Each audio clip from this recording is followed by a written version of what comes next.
कैसे बैठेंगे?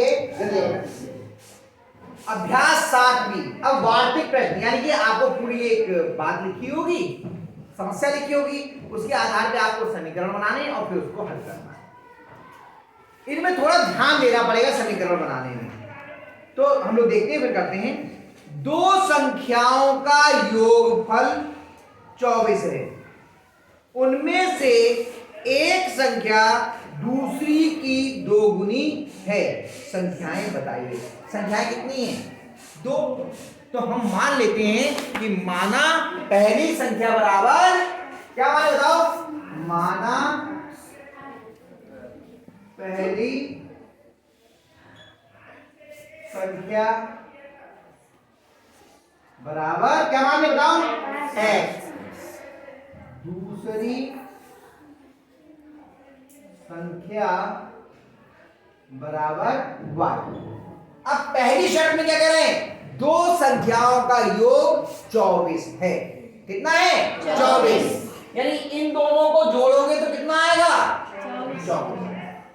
ठीक है, यानी x धन y बराबर 24। इस समीकरण हो गई पहली, बन गई समीकरण। दूसरे में क्या कह रहा है? एक संख्या दूसरी की दोगुनी है। अगर इसको बड़ा मान ले तो इसकी दोगुनी के बराबर है, ये तो कह रहे हैं वो। तो x बराबर 2y, ये तो कह रहे हैं। आप यहां लिख भी सकते हैं ऊपर, यहां पर प्रथम शर्त के अनुसार, प्रथम शर्त के अनुसार, और ये हो गई द्वितीय शर्त के, अरे भाई जल्दी आओ, गया हूं सवाल,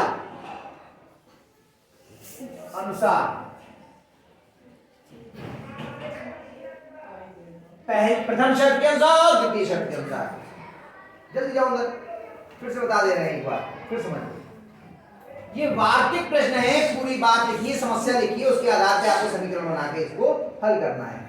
सवाल ये है 7वीं का पहला कि दो संख्याओं का योग 24 है, यदि पहली संख्या दूसरी की दोगुनी है तो संख्याएं ज्ञात कीजिए। ये तो लिखा है प्रश्न, याद होगी तो लगो।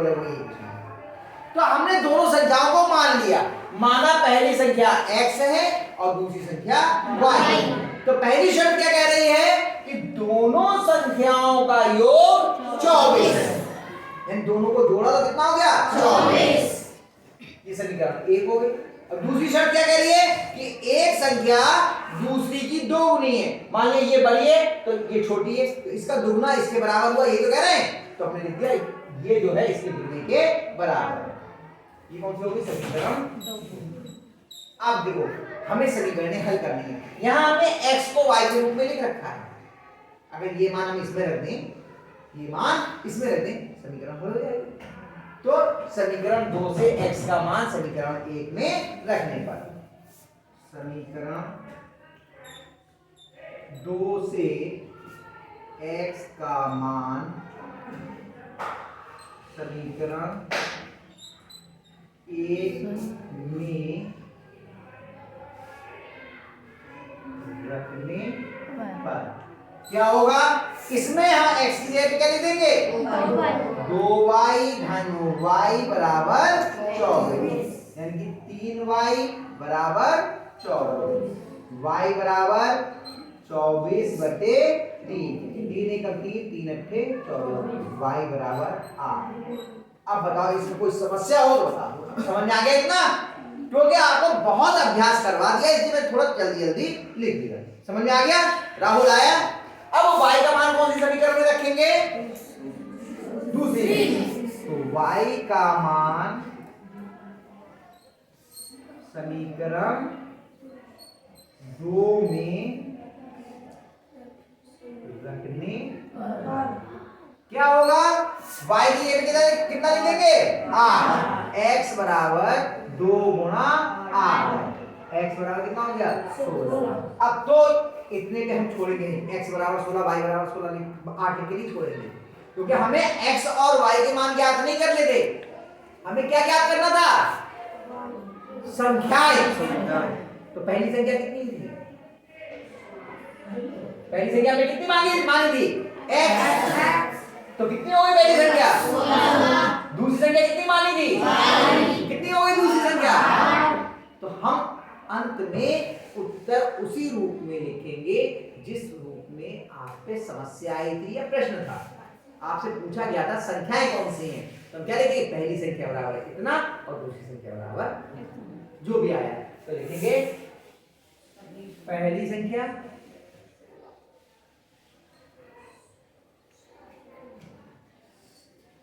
बराबर x बराबर 16 और दूसरी संख्या बराबर y बराबर ऐसे लिखना। अंत में आपको ऐसे लिखना है। आगे बात समझ में? ये आपका सवाल हल हो गया। कितने बच्चों की समझ में नहीं आया? अच्छा, आगे समझ में? चलिए एक और करते हैं, थोड़ा और समझ में आएगा। हाँ,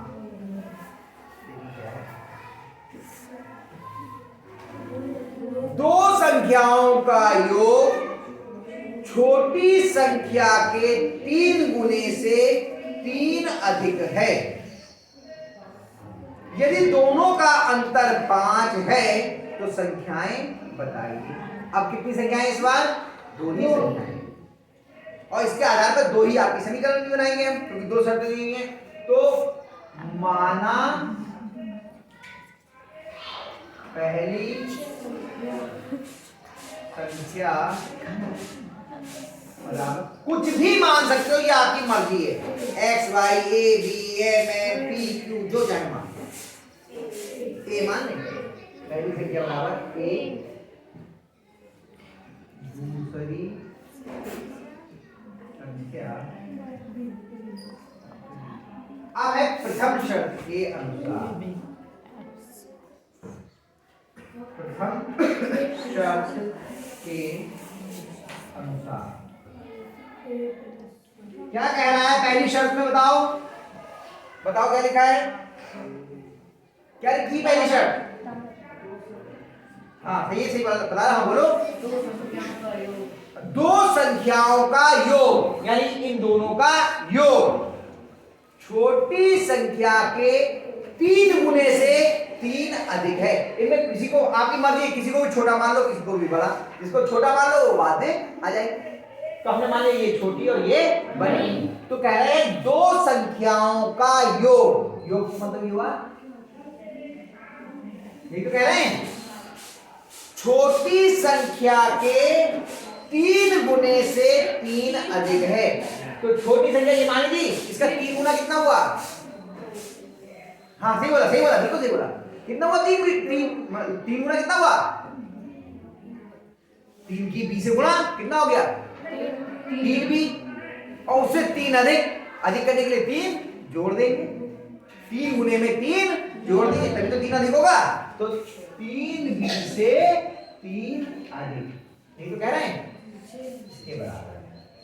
ये तो कह रहे हैं दो संख्याओं का योग छोटी संख्या के 3 गुने से 3 अधिक है। इस रूप में हम इसको छोड़ेंगे नहीं, क्योंकि इधर भी चर है, इधर भी चर है। इसे हम सही रूप में लिखे तभी संख्या डालेंगे। तो एक तरीका तो ये, यहीं पर हम b को इधर ले जाएं तो a जो है b के रूप में प्रदर्शित हो जाएगा। आगे मान रखने में आसानी हो जाएगी, क्योंकि संशोधित तो करना ही है इसे। तो a बराबर 3b धन b धन 3, और ये b धनात्मक इधर कैसे जाएगा? तो a बराबर, दोनों अलग अलग तरीके हैं, घट जाएंगे। 3b में से एक b गया, कितने बच गए? 2 धन 3। ये होगी समीकरण नंबर 1। हमने 2 काम किए, समीकरण लिखी शर्त के अनुसार और a को b के पदों में व्यक्त भी कर दिया हाथों हाथ, क्योंकि a का कोई गुणज नहीं था, हमने आसानी हो जाएगी। ये भी लिखा हो गया। अब हम लिखते हैं दूसरी शर्त के अनुसार, यानी द्वितीय शर्त के अनुसार। द्वितीय शर्त के अनुसार